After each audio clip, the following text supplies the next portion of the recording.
નમસ્કાર વિદ્યાર્થી મિત્રો, all in one study digital YouTube ચેનલમાં દરેક વિદ્યાર્થી મિત્રોનું હાર્દિક સ્વાગત છે।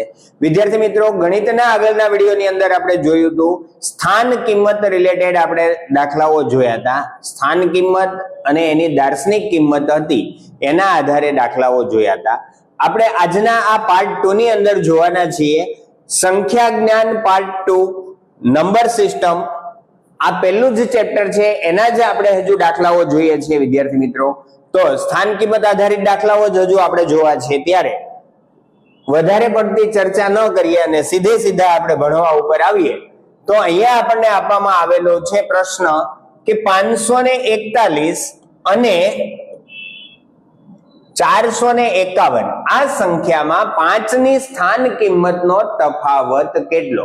વિદ્યાર્થી મિત્રો, 5 ની સ્થાન કિંમતનો તફાવત કીધો છે તો 541 આમાં 5 ની સ્થાન કિંમત થશે 500। 451 તો આમાં 5 ની સ્થાન કિંમત થશે 50। હવે આ બંનેનો આપણને માંગેલો છે તફાવત એટલે બાદબાકી કરવા, 0 માંથી 0 જાય એટલે 0। અહીંયા લેવા પડશે 10, 10 માંથી 5 જશે તો 5 અને અહીંયા 10 લઈ ગયા છીએ એટલે વધશે 4, તો 4 ના 4 એટલે જવાબ થશે આપણો 450। એ વિકલ્પ 25 છે, બી વિકલ્પ 550 છે, સી વિકલ્પમાં આપણો આન્સર મળેલો છે જે છે 450। વિદ્યાર્થી મિત્રો, આ આપણો ફાઇનલ જવાબ મળી જશે। નવા પ્રશ્નમાં આગળ વધીએ। 34052 માં 4 અને 5 ની દાર્શનિક કિંમત નો ગુણાકાર। હવે દાર્શનિક કિંમત એટલે મેં આગળના વિડીયોમાં સમજાવ્યું હતું, જેના દર્શન થાય તે 4 ને જોઈએ 4 ના દર્શન થાય ને 5 ને જોઈએ 5 ના દર્શન થાય। હવે 4 ની દાર્શનિક કિંમત 4 પોતે આવે અને 5 ની દાર્શનિક કિંમત 5 પોતે આવે અને બંનેનો ગુણાકાર કરી નાખીએ તો 4 પંચા ને 20, 4 પંચા 20 એટલે આ બંનેની દાર્શનિક કિંમતનો ગુણાકાર થશે 20 એટલે આપણો જવાબ થશે બી। બરાબર વિદ્યાર્થી મિત્રો, ધ્યાનથી જોજો દાર્શનિક કિંમત, ભૂલમાં તમે સ્થાન કિંમત નહીં લખતા, ખાસ યાદ રાખજો। શબ્દ ને રકમની અંદર શું આપવામાં આવ્યું છે અને વાંચવાનો છે, શબ્દ આપ્યો છે દાર્શનિક કિંમત એટલે આપણે એની દાર્શનિક કિંમત લેવાની છે। ઘણા વિદ્યાર્થીઓ અહીંયા શું ભૂલ કરે છે કે ઘણા વિદ્યાર્થી એવું વિચારે 34052 આપ્યા છે, 4 ને 5 ની સ્થાન કિંમત જોવાની છે। હવે સ્થાન કિંમત ઉતાવળમાં દાર્શનિક કિંમત ને સ્થાન કિંમત વાંચી દે છે અને પછી આની સ્થાન કિંમતનો ગુણાકાર કરે અને સ્થાન કિંમતનો ગુણાકાર કરે એટલે આપણો જવાબ હંમેશા ખોટો આવે। જો અહીંયા સ્થાન કિંમતનો ગુણાકાર કરવાનો કીધો અને અહીંયા જે ગુણાકાર તમે કરશો એ આમાં વિકલ્પમાં પણ નહીં હોય, એટલે તમે જ જોશો કે ચાલો આમાં કંઈક ગડબડ થઈ છે અને ગડબડ કઈ નથી થઈ, પણ તમારે શબ્દ જોવામાં ગડબડ થઈ છે। એટલે આ ભૂલ ન થાય એની ખાસ તકેદારી રાખવી। વિદ્યાર્થી મિત્રો, હું તમને અવારનવાર અમુક આવી ટિપ્સ છે એને ખાસ વધારે ધ્યાન આપીને સમજાવવાનું કહીશ, તો તમારે એ ધ્યાન રાખવાનું છે જેથી કરીને પરીક્ષામાં આપણે ભૂલો ન કરીએ। આપણી પાસે સંખ્યા આપવામાં આવી છે 63491, 63491 અને બીજી સંખ્યા આપવામાં આવી છે 96314। આ બંને સંખ્યામાં, આ સંખ્યા અને આ સંખ્યા, બંને સંખ્યામાં 6 ની સ્થાન કિંમતનો તફાવત ગોતવાનો છે। 6 ની સ્થાન કિંમતનો તફાવત, અહીંયા 6 ની સ્થાન કિંમત કેટલી થાય છે જુઓ, એકમ, દશક, 100, 1000, 10000 એટલે કે 6 ની સ્થાન કિંમત થઈ 60000। જ્યારે અહીંયા 6 ની સ્થાન કિંમત કેટલી થાય છે, એકમ, દશક, 100 અને 1000 એટલે કે 6000। હવે વિદ્યાર્થી મિત્રો, આપણે તફાવત કરવાનો છે, તફાવત એટલે બાદબાકી કરી નાખીએ એટલે આપણને જવાબ મળી જશે 0, અહીંયા 0, અહીંયા પણ 0, અહીંયા વધ્યા 5, અહીંયા લઈ ગયા 10 તો 10 માંથી 6 જાય એટલે વધે છે 4 અને 5 માંથી 0 જાય એટલે કે 5, 54000। આમાં 60000 છે નહીં, આમાં જવાબ છે નહીં, આમાં જવાબ છે નહીં, તો અહીંયા ડી વિકલ્પમાં આપણને આપવામાં આવ્યા છે 54000 અને 54000 એ આપણો ફાઇનલ જવાબ છે। નવા પ્રશ્નમાં આપણે આગળ વધીએ. રકમ આપવામાં આવી છે 35,642. 35,642. આમાં 4 ની સ્થાન કિંમત, ધ્યાન આપજો, સ્થાન કિંમત અને દાર્શનિક કિંમત, આ બંને વચ્ચેનો તફાવત શોધો.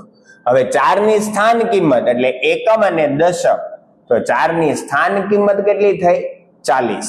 અને 4 ની દાર્શનિક કિંમત એટલે 4 આપણને શું દેખાય? 4 ના દર્શન 4 જ થાય ભાઈ. તો અહીંયા લીધા 10, 10 માંથી 4 એટલે 6, અહીંયા વધ્યા હતા 3, એટલે આપણો ફાઇનલ જવાબ મળી જાય વિદ્યાર્થીઓ 36. સમજ પડી? વિદ્યાર્થીઓ ખાસ ધ્યાન રાખવાનું, દાર્શનિક કિંમત અને સ્થાન કિંમત આ શબ્દને સમજી જાઓ એટલે દાખલામાં કાંઈ અઘરું નથી. આપણી પાસે જે રકમ આપવામાં આવી છે એને જરાક આપણે જોઈ લઈએ. તો એકમ, દશક, 100, 1000, 10,000, લાખ, 10 લાખ એટલે કે 57,64,267. આમાં 6 ની સ્થાન કિંમતનો ભાગાકાર શું મળે? 6 ની સ્થાન કિંમતનો ભાગાકાર. હવે 6 બે જગ્યાએ આપેલા છે એ આપણને ખબર પડી, બરાબર? તો 6 ની સ્થાન કિંમત કેટલી થાય છે? 60,000. જો એકમ, દશક, 100, 1000, 10,000 એટલે 60,000 થાય છે. બીજા 6 ની સ્થાન કિંમત કેટલી થાય છે? માત્ર 60. તો પેલા તો 0 0 કાઢી દીધું. હવે 1000 ગુણ્યા 6 એટલે શું થઈ જાય? 60,000, સોરી 6,000.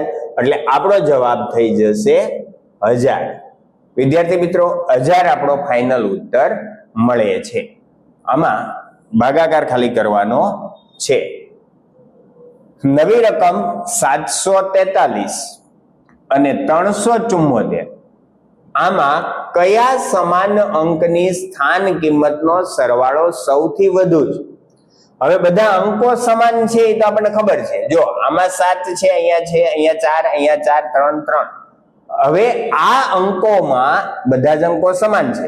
હવે સમાન અંકો છે તો બધાની સ્થાન કિંમતનો સરવાળો કોનો વધારે થાય? તો પેલા ત્રણેય અંકનો સરવાળો આપણે જલ્દીથી કરી દેવો જોઈએ. આમાં 7 ની સ્થાન કિંમત 700, આમાં 7 ની સ્થાન કિંમત 70. સરવાળો કરીએ તો 770. બીજો અંક છે 4, તો આની સ્થાન કિંમત 40 છે, આની સ્થાન કિંમત 4 છે. તો સરવાળો કરીએ તો 40 + 4 એટલે 44. અહીંયા સ્થાન કિંમત છે 3, અહીંયા 3 ની સ્થાન કિંમત છે 300. તો સરવાળો કરીએ તો 303. તો કયા અંકનો સરવાળો વધારે થયો? તો કે 770. કયા અંકનો છે? 7 નો. તો આપણો આ જવાબ થશે, એ ફાઇનલ મળી જાય આપણને જવાબ. નવો પ્રશ્ન વિદ્યાર્થીઓ, 33,400 એકમ, દશક, 100, 1000, 10,000 ને લાખ, 3,34,574. 3,34,574. આમાં 4 ની સ્થાન કિંમતનો ગુણાકાર કેટલો થાય? વિદ્યાર્થી મિત્રો, 4 ની સ્થાન કિંમત અહીંયા બે જગ્યાએ છે 4, તો એકની તો એકમના સ્થાન ઉપર છે એટલે એનો 4 જ રહે. બીજો જે 4 છે એકમ, દશક, 100 અને 1000, એટલે બીજો જે 4 છે એ 1000 ના સ્થાનમાં છે એટલે એની સ્થાન કિંમત થશે 4000. અને એક હતો એકમના સ્થાને, એની સ્થાન કિંમત હતી ખાલી 4. તો 4 0 સાથે ગુણાય, ફરીવાર 0 સાથે ગુણાય, ફરીવાર 0 સાથે ગુણાય અને 4 સાથે ગુણાય. તો 4 × 4 એટલે કે 16 અને 3 મીંડા હતા. એટલે કે આપણી પાસે આ જવાબ નથી, આ જવાબ નથી, આ જવાબ નથી અને 16,000 આપણો જવાબ આવે છે. વિદ્યાર્થી મિત્રો, તમારે પણ આની ગણતરી કરતી રહેવાની, જેથી કરી અને તમને જવાબ આગળ મળતા રહે. નવા પ્રશ્નની અંદર આપણને કહેવામાં આવ્યું છે સ્થાન કિંમત 200, 50,000, 8 અને 3,000 ના આધારે બનતી સંખ્યા કઈ?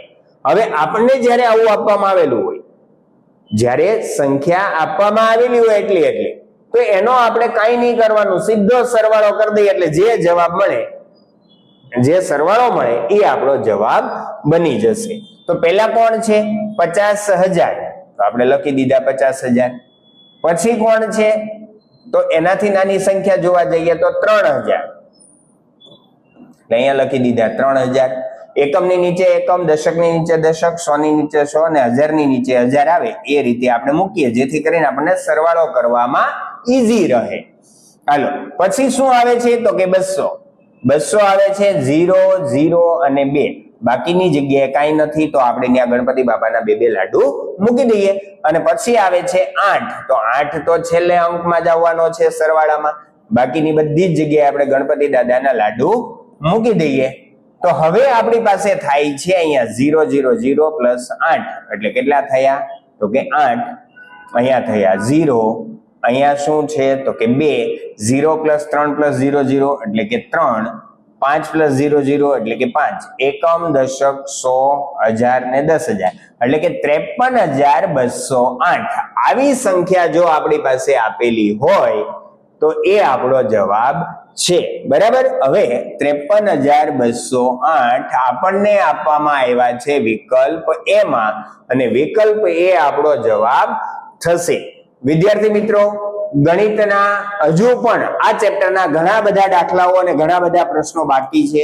તો નવા વિડીયોની અંદર ફરીવાર આપણે મળીશું ગણિતના આવા જ દાખલાઓ સાથે. પહેલું જ ચેપ્ટર સંખ્યા જ્ઞાન, આના ભાગ 3 માં. ત્યાં સુધી દરેક વિદ્યાર્થી મિત્રો કરાવ્યા એટલા દાખલાનું સોલ્યુશન કરજો, અને આવા બીજા દાખલા તમારી પાસે હોય એનું પણ સોલ્યુશન કરતા રહેજો. દરેક વિદ્યાર્થી મિત્રોને જય શ્રી કૃષ્ણ.